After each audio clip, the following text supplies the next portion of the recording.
31 forklift. Masuk.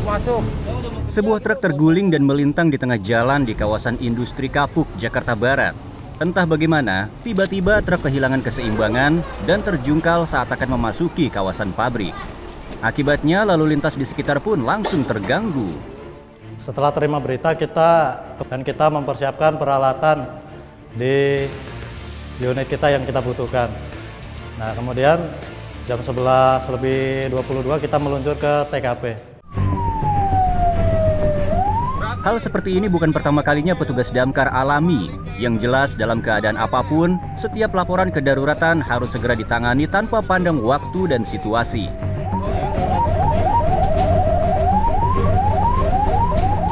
Tim rescue langsung bergegas menuju lokasi kejadian. Dengan nyaringnya raungan sirine mobil unit pemadam, jalan menuju lokasi tidak selalu mudah ditempuh. Tahan dulu bang. Namun meski jarak ke lokasi sudah semakin dekat, bukan berarti perjalanan tim rescue lancar tanpa halangan. Belok kiri ke Coba jalan saya turun dah. lalu belok kanan ke jalan pedongkelan belakang. Bukan, takut mentok. Jadi kita belum nyampe. Untuk kondisi lalu lintas di jalannya, karena masuk ke jalan perumahan jadi agak sedikit terkendala ya. Di sana banyak kabel-kabel udara yang menumpuk menghalangi laju kendaraan kami, sehingga kita ya sedikit terhambat untuk menuju ke TKP. Terus!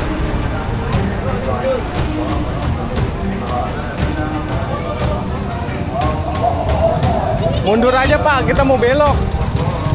Mundur dulu Pak, kita mau belok.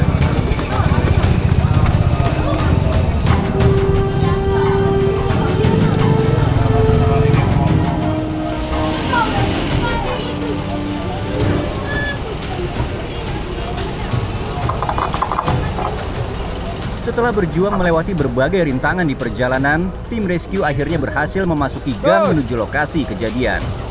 Terus! Dapat Bang, terus! Namun lagi-lagi, tantangan baru harus dihadapi.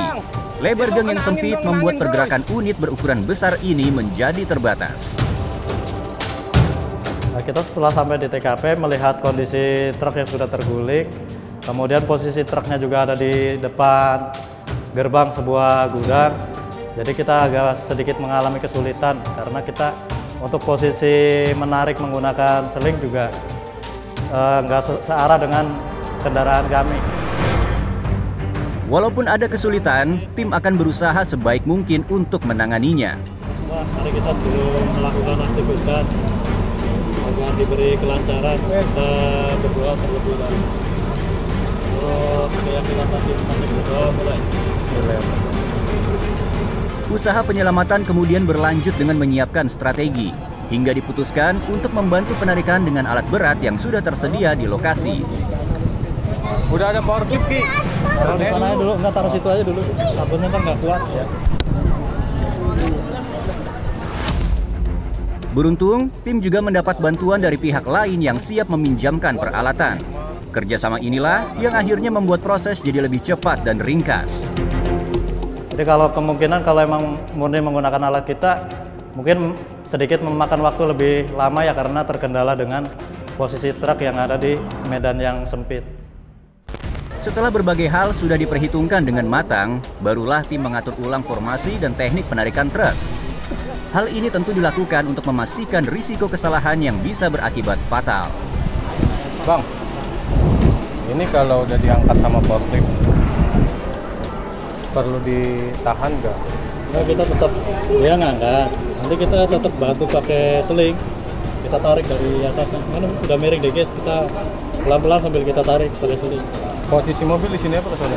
Di sini aja. Kan? Sini aja. Nah, karena kalau forklift sendiri kayaknya berat banget. Yuk, tarik Put, terus kencengin, tegangin.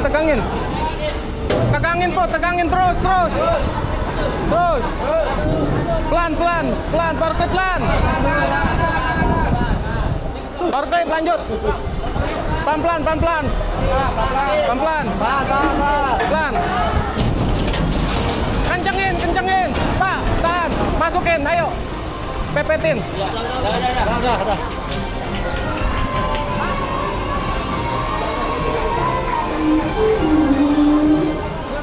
Akhirnya, setelah hampir 2 jam berjibaku, upaya petugas pun membuahkan hasil.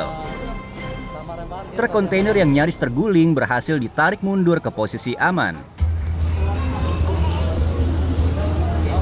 Pada saat proses evakuasi, jadi banyak warga dan anak-anak kecil yang menonton. Nah, pada saat kita selesai evakuasi, kemudian keadaan truk terbalik seperti semula, ya kita sangat terharu juga ya karena ada dukungan dari beberapa masyarakat yang menonton pada saat itu.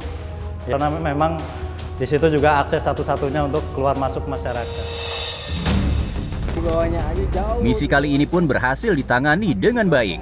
Tentu dalam setiap misi penyelamatan, bukan hanya alat berat dan teknik yang diperlukan, tapi juga kesabaran, koordinasi, dan juga tentu saja empati.